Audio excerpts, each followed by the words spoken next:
Gastric outlet obstruction is a condition where there is a blockage in the pathway from the stomach to the small intestine. In this video, we will explore its anatomy, causes, diagnosis, treatment, complications, and patient education. By the end, you will have a thorough understanding of this condition. The pylorus is a muscle at the end of the stomach, near the duodenum, controlling the movement of food. The pyloric sphincter prevents backflow, but relaxes to allow small amounts of food to enter the duodenum. Knowing this helps diagnose and treat gastric outlet obstruction. Gastric outlet obstruction can be caused by various factors, including peptic ulcers, gastritis, gastric tumors, benign or malignant, scar tissue formation, due to chronic inflammation or previous surgeries, and external compressions, such as enlarged lymph nodes or abdominal masses. Ingestion of foreign bodies, bezoars, solid masses of undigested material, and strictures, narrowing of the pyloric region, can also result in gastric outlet obstruction. Additionally, certain risk factors, such as a history of gastric surgery, Helicobacter pylori infection, and certain medications, can increase an individual's susceptibility to developing gastric outlet obstruction. Patients with gastric outlet obstruction often present with a constellation of symptoms, including persistent nausea, vomiting, which may be projectile and occur several hours after eating, abdominal pain or discomfort, bloating, early satiety, feeling full after consuming only small amounts of food, weight loss, and malnutrition. The clinical presentation can vary depending on the underlying cause and the duration and severity of the obstruction. It is important to recognize these symptoms, as they play a critical role in diagnosing gastric outlet obstruction and initiating appropriate management strategies. Different diagnostic tools, including imaging studies like X-rays, ultrasound, CT, and MRI, are used to identify and confirm gastric outlet obstruction. Upper gastrointestinal endoscopy enables direct visualization, and biopsy helps determine the underlying cause. These tools inform treatment planning. Gastric outlet obstruction should be distinguished from other gastrointestinal disorders that can present with similar symptoms. Conditions such as gastroesophageal reflux disease, GERD, peptic ulcer disease, gallbladder disease, pancreatic disorders, and functional dyspepsia may manifest with nausea, vomiting, and abdominal pain. Detailed history taking, physical examination, and diagnostic tests aid in eliminating potential differentials. By accurately identifying gastric outlet obstruction and differentiating it from other diseases, healthcare professionals can establish appropriate treatment strategies. In cases of gastric outlet obstruction, medical management options are initially considered before resorting to surgical interventions.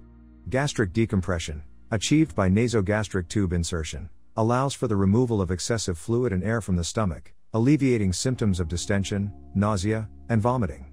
Additionally, acid suppression therapy, using medications like proton pump inhibitors, PPIs, or H2 receptor blockers, reduces gastric acid production, providing symptomatic relief and allowing for gastric healing. These non-surgical approaches can be effective in relieving immediate symptoms and optimizing patients for potential surgical interventions. Surgical interventions for gastric outlet obstruction are indicated when medical management has failed or specific clinical indicators are met. Common procedures include pyloroplasty, gastrojejunostomy, and gastrectomy, but they carry potential complications such as bleeding, infection, and nutritional deficiencies.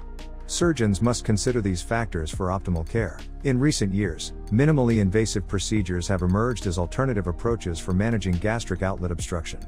Laparoscopic techniques, involving the use of small incisions and specialized instruments, allow surgeons to perform procedures with reduced trauma to the surrounding tissues.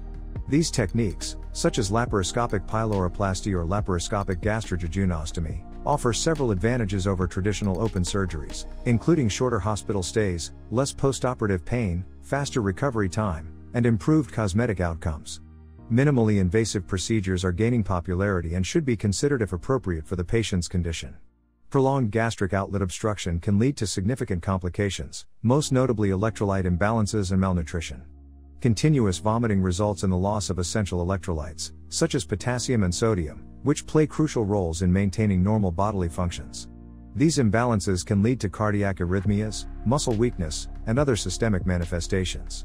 Furthermore, the impaired absorption of nutrients due to the obstruction can result in malnutrition, vitamin deficiencies, and weight loss.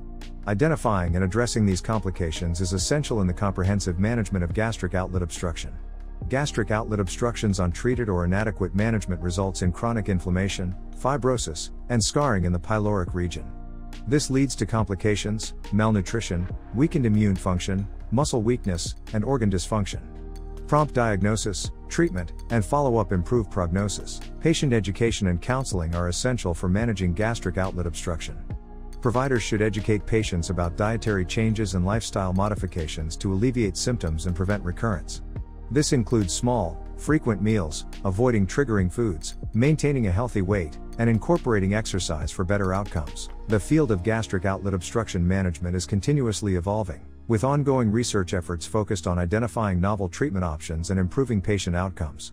Researchers are exploring innovative techniques, such as endoscopic interventions, to alleviate obstruction with decreased invasiveness. Additionally, advancements in targeted therapies and immunotherapy show promise in managing underlying causes, such as gastric tumors or inflammation. By staying informed about emerging treatments and breakthroughs, healthcare providers can provide patients with the best possible care options and tailor management strategies accordingly.